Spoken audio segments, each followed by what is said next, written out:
오퍼스5의 진짜 강점은 무조건적인 최고 성능이 아닙니다. 같은 비용에서 얼마나 잘하는지, 그리고 긴 작업을 스스로 검증하며 끝까지 끌고 가는 능력에 있습니다. 오늘은 오퍼스5를 실제로 어디에 투입해야 효율이 극대화되는지 실무 관점에서 살펴보겠습니다. 먼저 코딩 능력을 재는 프론티어 벤치 결과입니다. 화면의 막대 그래프를 보십시오. 오퍼스5는 43.3%를 기록했습니다. 경쟁 모델인 GPT 5.6솔은 34.4%, 최상위 등급인 페이블5는 33.7%에 그쳤습니다. 새로운 문제를 얼마나 잘 푸는지 재는 아크에이지 i3 시험입니다. 오퍼스5는 30.2%를 기록했습니다. 이 점수는 두 번째로 잘하는 모델보다 약 3배 높은 점수이기도 합니다. 커서 벤치라는 또 다른 코딩 시험에서는 오퍼스5가 최고 사고 단계로 돌렸을 때 페이블5의 최고점과 0.5%밖에 차이 나지 않았습니다. 그런데 이 성능을 낸 비용은 페이블5의 절반이었습니다.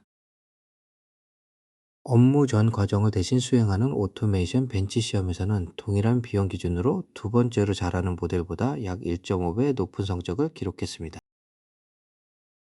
컴퓨터를 직접 조작하는 OS 월드 시험에서는 페이블5의 최고 성적을 그 3분의 1 비용으로 넘어섰습니다. 이제 실제로 어디에 써야 효과가 큰지 세 가지 사례로 살펴보겠습니다. 첫 번째는 장시간 실행되는 자율 에이전트입니다.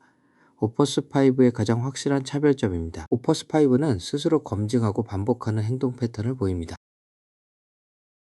제피어는 계정 상태 워크북을 주고 이탈 위험 계정을 표시하고 담당자에게 알리고 요약본까지 만드는 전 과정을 맡겼습니다. 이전 모델들은 통과하지 못했던 이 과제에서 오퍼스5는 100%를 기록했다고 밝혔습니다. 데이터 독 사례도 인상적입니다. 모니터링 에이전트가 이상 징후를 표시한 뒤 스스로 자신의 가정을 실제 운영 환경에서 재확인했습니다. 그 결과 오템이었음을 확인하자 수정 내용을 자기 메모리에 기록하고 해당 모니터링 규칙을 스스로 폐기했습니다. 이런 능력이 잘 맞는 곳은 야간 배치성 운영 모니터링, 반복 리포팅, 다단계 승인 자동화입니다. 사람이 중간에 확인하지 않아도 되는 구간이 길수록 비용 효율이 커집니다. 두 번째는 선례가 없는 비정형 문제입니다. 앞서 본 3배 격차가 바로 이 영역에서 나온 결과입니다. 한 시험에서 오퍼스5는 기계 부품 도면을 3차원 CAD 모델로 재구성하라는 요청을 받았습니다. 다만 도면을 직접 볼 수 있는 방법은 의도적으로 주어지지 않았습니다. 오퍼스5는 스스로 컴퓨터 비전 프로그램을 짜서 픽셀에서 형상을 추출해 부품 전체를 복원해냈습니다.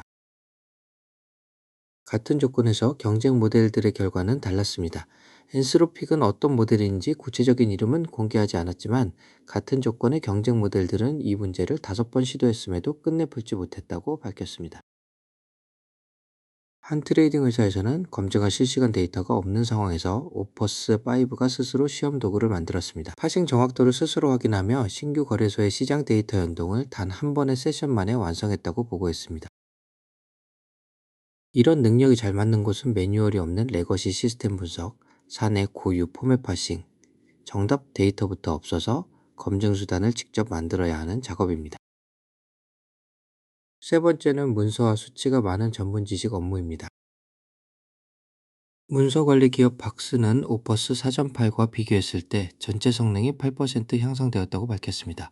같은 비교에서 데이터 분석 작업은 11% 향상되었습니다. 가장 크게 향상된 것은 실사, 즉 기업 인수 전 검토 워크플로우였습니다. 17% 향상되었습니다. 법률 영역에서는 계약서에 수정 표시를 다는 레드라인 작성 작업의 첫 시도 점수가 오퍼스 4.8의 거의 2배를 기록했습니다. 다른 법률 에이전트 평가에서는 최대 사고 단계 기준으로 평균 26% 적은 토큰을 쓰면서도 비슷한 성능을 유지했습니다. 금융 모델링에서는 여러 사고 단계에 걸쳐 정확도가 9포인트 상승했습니다. 같은 작업에서 주고받는 턴과 도구 호출 횟수는 3분의 1로 줄었습니다. 그리고 전체 소요 시간은 60% 단축되었습니다. 이런 능력이 잘 맞는 곳은 계약서 검토와 리스크 조항 추출, 대량 문서 분류, 재무 모델 검증, 규정 대조 감사입니다. 문서량이 많고 속도보다 정확도가 중요한 영역입니다. 세 가지 활용 사례를 살펴봤으니 실제로 쓸 때 조정할 부분도 짚겠습니다.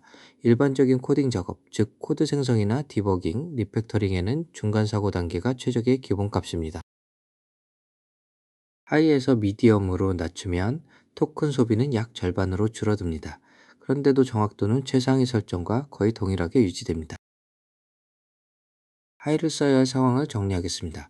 3개 이상의 파일을 동시에 건드리는 아키텍처 결정, 새로운 알고리즘 설계, 요구사항이 매우 모호한 작업에만 높은 사고 단계를 쓰는 것이 합리적입니다. 이제 과대평가하면 안 되는 지점들을 짚겠습니다. 먼저 속도입니다. 초당 처리 토큰 수를 재보면 오퍼스5는 52.8에 그쳐 비슷한 가격대 모델의 중간값인 70.9보다 느립니다. 첫 토큰이 나오기까지 걸리는 시간도 62.68초로 상당히 긴 편입니다. 실시간 응답성이 중요한 대화형 서비스에는 맞지 않습니다. 코드 리뷰 단독 사용에는 주의가 필요합니다. 한 실측에서 실행 가능한 코멘트의 정밀도는 39.3%로 기존 기준선인 35.2%보다 높았습니다. 그런데 알려진 문제를 실제로 잡아내는 검출률은 55.2%로 기준선인 61.1%에는 못 미쳤습니다. 그리고 사소한 지적은 기존보다 약 4배 많이 만들어냈습니다. 설정 오류나 코드 품질에는 강하지만 로직 오류나 경합 상태에는 약한 편입니다. 보안 관련 업무에도 제약이 있습니다. 소스코드의 취약점을 찾는 것은 허용하지만 바이너리 기반 취약점 스캐닝이나 침투 테스트, 공격 도구 생성은 차단됩니다. 다만 안전장치가 정당한 요청까지 잘못 막는 빈도는 이전 최상위 모델보다 약 85% 낮을 것으로 예상됩니다. 마지막으로 벤치마크 수치 자체의 한계도 알아두어야 합니다. 지금까지 본 수치 대부분은 제작사 자체 측정이거나 초기 접근 고객의 보고에 근거하고 있습니다. 내부 실행 기준으로 측정되었고 안전장치가 요청을 거부하면 이전 모델로 대신 처리된 조건이라는 점도 함께 감안해야 합니다. 오늘 내용을 정리하겠습니다. 오퍼스5는 무조건적인 1등이 아니라 같은 비용에서의 성능과 긴 작업을 끝까지 검증하는 능력이 강점인 모델입니다. 장시간 자율 에이전트, 선례 없는 비정형 문제, 문서와 수치가 많은 전문 업무. 이 세 곳에 투입할 때 효율이 가장 커집니다. 반대로 실시간 대화나 코드 리뷰 단독 사용, 정식 보안 업무에는 한계가 있다는 점도 함께 기억해 두십시오.